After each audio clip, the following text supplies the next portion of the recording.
Plus de 100 partis politiques se sont fait inscrire durant la période des inscriptions lancée par le Conseil électoral provisoire. Pendant la dernière journée, plusieurs formations politiques, dont le MOPOD, ont rempli les formalités.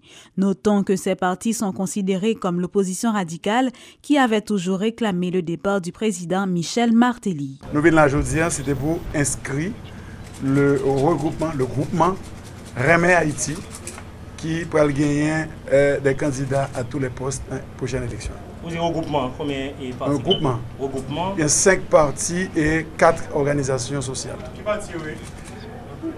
C'est MKN, c'est Renacop, c'est Renfa, c'est Allah. Anna Georges et puis RHPC. C'est soit on travaille pour la démocratie ou bien c'est dans la guerre, nous pas dans la guerre. Choix que nous gagnons, c'est soit nous être dehors ou bien nous rentrer. Respect fait choix, rentrer, goumen, protéger votre peuple et nous demander peuple. Pas oublier. Là nous sommes dans la caille, il a voté pour nous, il a voté vagabond, drogue dealer, kidnappeur, assassin, c'est eux qui vont mettre dans le pouvoir. So, nous-mêmes, allons voter pour ne pas voter pour nous et pour que nous soyons capables de gagner monde que nous voulons pour diriger le pays noir, de AZEC jusqu'à la présidence. Parce qu'en pile fois, nous pensons que c'est le président qui est important. Nous avons que là, nous n'avons pas bon AZEC délégué maire, le développement n'est pas fait. Là, nous n'avons pas bon député, un bon sénateur, pas de bon loi qui fait et il n'y a pas veillé comme nous, Jean-Pierre Taveille là. Nous venons pour nous enregistrer MOPOD pour que MOPOD participe dans l'élection. C'est toute l'équipe du MOPOD, nous venons pour nous inscrire. MOPOD a abandonné la rue de ce fait, de ce pas. Je ne pas aimer l'expression abandonner la rue. Parler de manifestation, oui. Lors dit la rue, c'est comme si nous arrivions dans la rue. Non, nous faisons manifestation pour appuyer les revendications. Nous pensons que le pays a pris le mal et que ce qui est bon pour le pays, c'est que nous gagnons un changement d'équipe qui est au pouvoir. Là. Nous connaissons depuis 2013, nous avons dit élection ou démission. Ça n'a pas fait. Et nous-mêmes, dans mon pod, peut-être que des gens n'ont pas songé ça.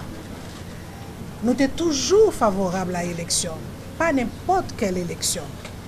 Mais puisque nous y est, nous rendons compte que manifestation de rue, pas assez, eh bien nous entrons dans la bataille là et nous entrons dans la bataille là pour nous gagner.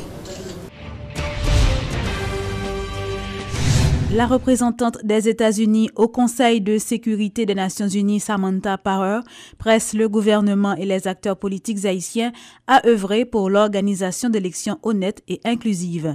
Elle souhaite qu'une attention urgente soit accordée dans la préparation et l'organisation du scrutin afin de garantir des élections libres, justes, crédibles et inclusives. La diplomate américaine juge qu'un dialogue inclusif est indispensable pour maintenir un climat sécuritaire.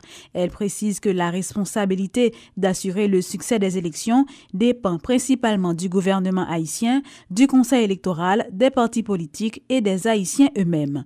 Toutefois, Mme Power assure que la communauté internationale, y compris le gouvernement des États-Unis, sont prêts à soutenir l'administration des élections.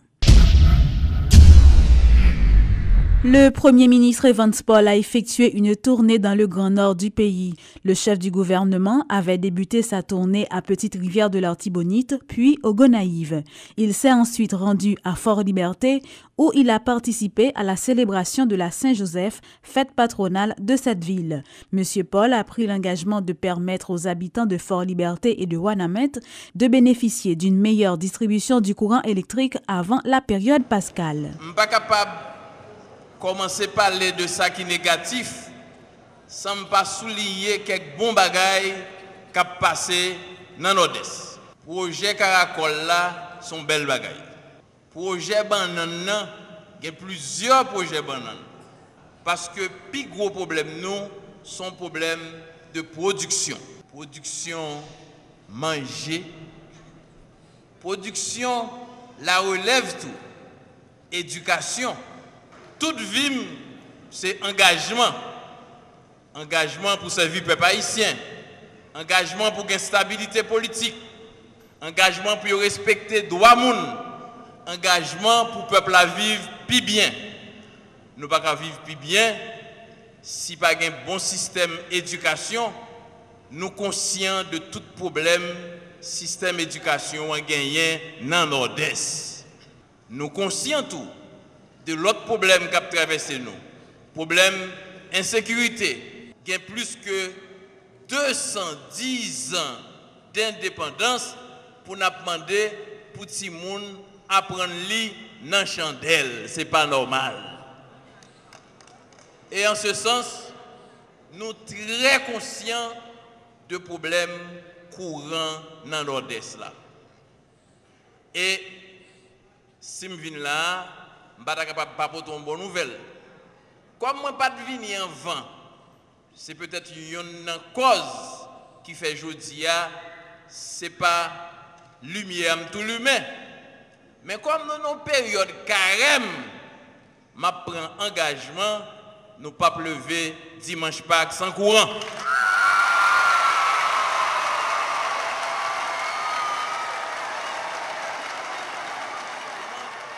Pour nous courir moins, dans toute décision que je prends, pour gagner courant dans le Nord-Est.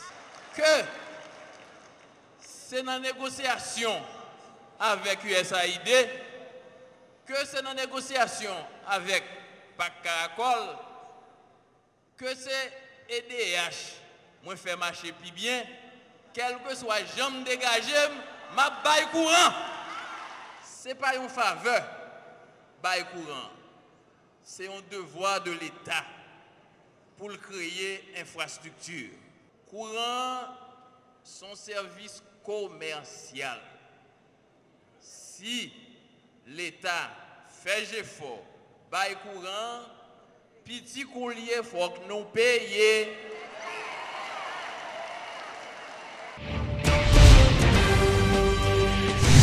Le Congrès national sur l'amélioration de la qualité des soins s'est tenu ce vendredi 20 mars à l'initiative du ministère de la Santé publique et de la Population.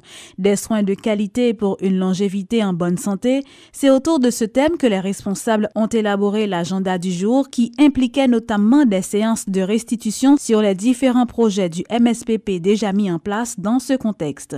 Le directeur général du ministère de la Santé, le docteur Georges Dubuche, a plaidé en faveur de l'amélioration de la qualité du service sanitaire offert à la population haïtienne. Depuis 2007-2008, Haïti a rejoint le groupe des pays qui travaillent sur l'amélioration continue de la qualité des soins dans le système de santé. Cette année, nous avons donc ce congrès national, parce que l'année dernière, ceci a eu lieu au Namibie.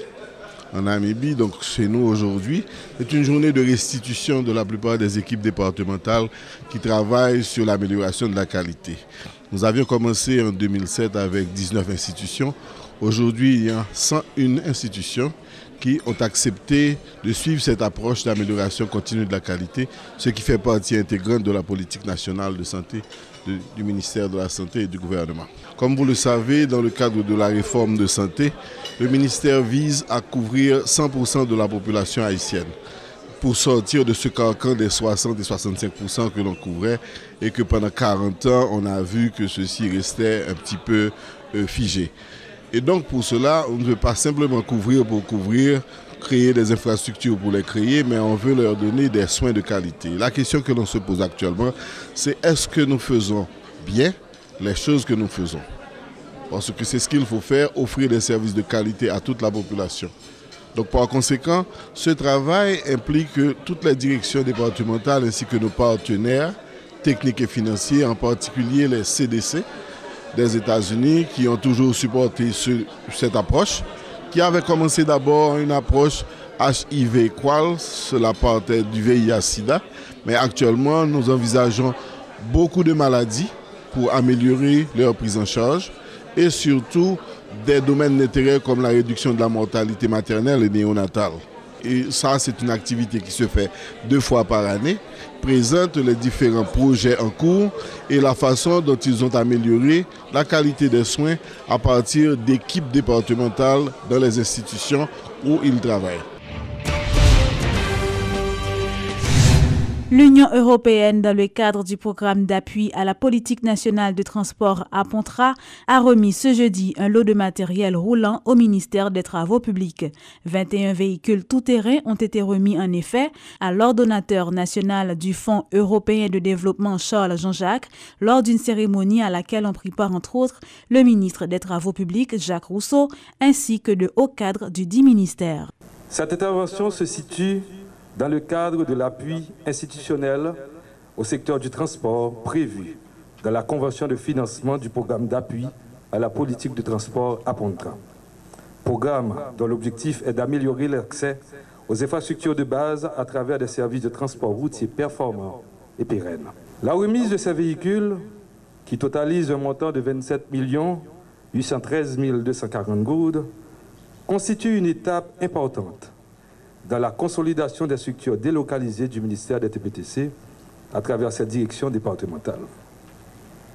Ce support à la politique nationale à travers APONTRA vise à faciliter la mise en place de réseaux routiers cohérents et articulés qui permettra une plus grande maîtrise de notre territoire, qui facilitera les flux commerciaux et qui doit impérativement accompagner notre processus global de décentralisation. Nous sommes certains que ces matériels roulants, remis par l'Union européenne, contribueront de manière durable à renforcer les actions menées par le MTPTC pour le développement, mais également l'entretien des infrastructures routières dans les 10 départements.